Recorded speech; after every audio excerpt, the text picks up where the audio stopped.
What is up, my friends? Jesse here with Just Man Sports Cards. Another PSA reveal. Like I said, got plenty of these coming. Griffey, we'll start off with some baseball. I got all four sports here, so we'll go through that.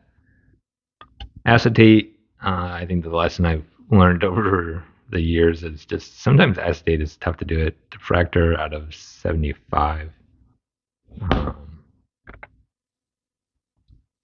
Pujols, this second year, pristine portions. I didn't really see anything. I thought this looked pretty clean.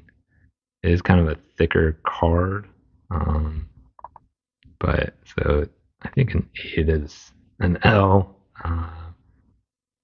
but that should be game used, right?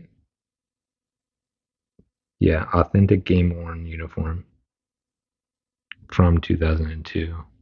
So that's cool. Flare diamond cuts. Some of these I really needed them to be 9s to kind of to squeak out a margin.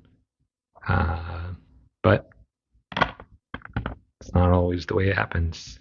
I knew this one was a little rougher, but it was so rare. An 8 just sold. I thought the 8 went for pretty cheap. So I don't know that rarity is not always the key, is what I've learned. It has to be a cool looking card too. I think this one's pretty cool looking though. So to me, the 8 that just sold, you can look up what it sold for. I thought it went a little too cheap. Troll Suggs, I don't know why I went sideways right out of the gate. His rookie contenders, you never see these pop up.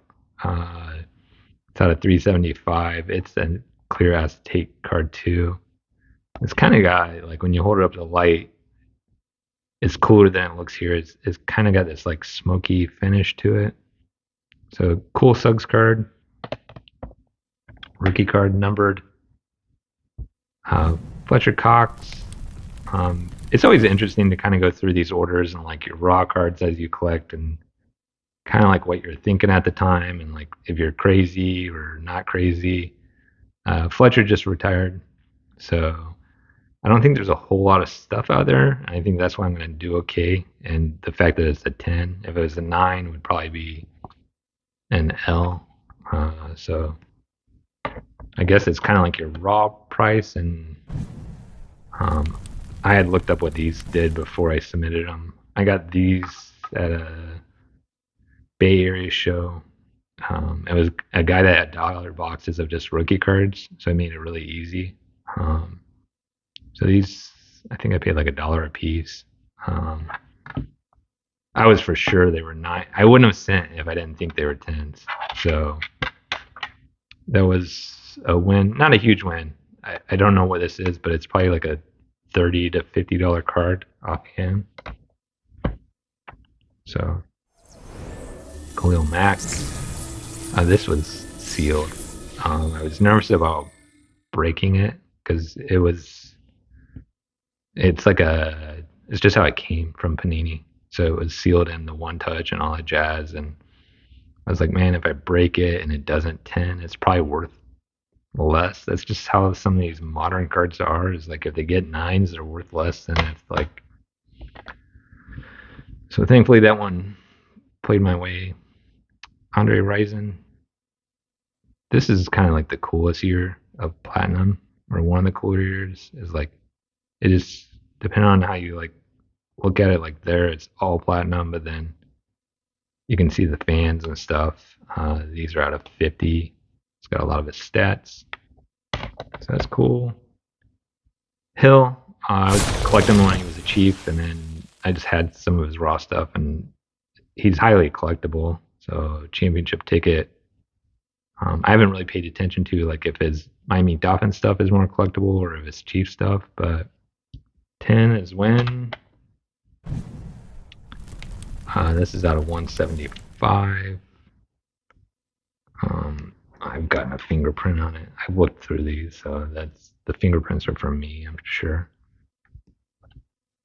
2019. Terrell Suggs. I just think that's a great picture of him and a great Evan auto. I mean, rookies don't sign like that anymore. Like even if you just ignore the PSA case, like now it's just like protected. And so I have two other of his autos. I have one up for not of this card, but uh, I have an 8, a 9, and a 10. And I think this is the one I'm going to keep, which is maybe I'll regret that down the road. There's a huge card about to come up. It's a big card for me. So I bought Luminescent. So there's a base version, which is luminous. Luminescent is refractor on one side, and it doesn't have the refractor on the back. And then there's illuminator front and back. The illuminators, there's only like 200 copies made. There's less than 1,000 of these made, so they're rare. Uh, this is the big one, obviously the 10 and the Weber. If you match it up with the team, they kind of all fit together or whatever. These all popped up like on a consigner, and there was 6 or 7 of them of different players, and like when that happens, my brain just goes like, a collector was collecting these, and now they're letting them go, and that's why they haven't been graded. So then that's when I'll pay strong. So it's just kind of like learning stuff like that, and then sometimes it doesn't work in your favor. These both the 8s had like surface scratches, not bad. Like the Weber, I don't know if you can. Yeah, you can't even really see it through the case, but like without the case, like you could see the surface scratches. But I mean, it looks gorgeous as an 8. These have really picked up. The Ray Allen's a pop too. So that was a win. Picked this up at a card show.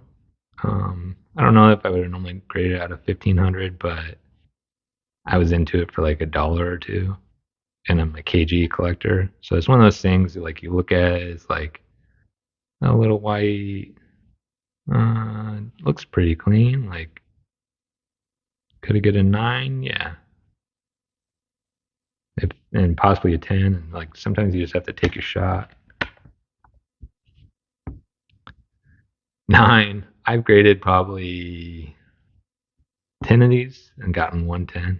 So the Ray Allen and the Allen Iverson are really hard to get 10s on. I've never gotten a 10 on an Allen Iverson. That Allen Iverson has gotten really pricey raw, so Rising Stars. This of the Kobe is, I know, a decent amount of collectors. It's one of the cards they're missing. Then you can have it with foil or non-foil. It's about like a 50-50 split on the pop report. I think the one with the foils, people seem to pay up for it. It's a canvas-y card, so these are probably holds for me at this point. It doesn't seem like the last two to three 8s that went for a sale of the Iverson, I've been the winning bid. So feel free to look them up, and I don't think people are paying properly, so I'm more than happy to have dupes on that card, especially when you look how expensive the Kobe is. 2,300. I have a PSA 10 of this. Out of 2,300, there's like a red, bronze, gold. I forget all the colors, and it goes out of 2,300 down to 230 bit, and then out of 23. I just like it. It's young Michael with a chain. Duncan is like, in a way, it just embodies them, and like you can kind of see where people can see like a young Anthony Edwards. I don't know that Anthony Edwards is as talented as Mike, but the same. I'm gonna butcher the word. How athletic he is. Jokic, Cosmic. So I own the Cosmic rookie. I think on a PSA 8. I bought that like a year and a half ago. Those have like doubled. So I thought it'd be cool to kind of put like maybe try to do like a run of the years, because they're out of 100. the cosmic star, and I think the Revolution is kind of undervalued for how good of looking of a card it is. They're not easy grades.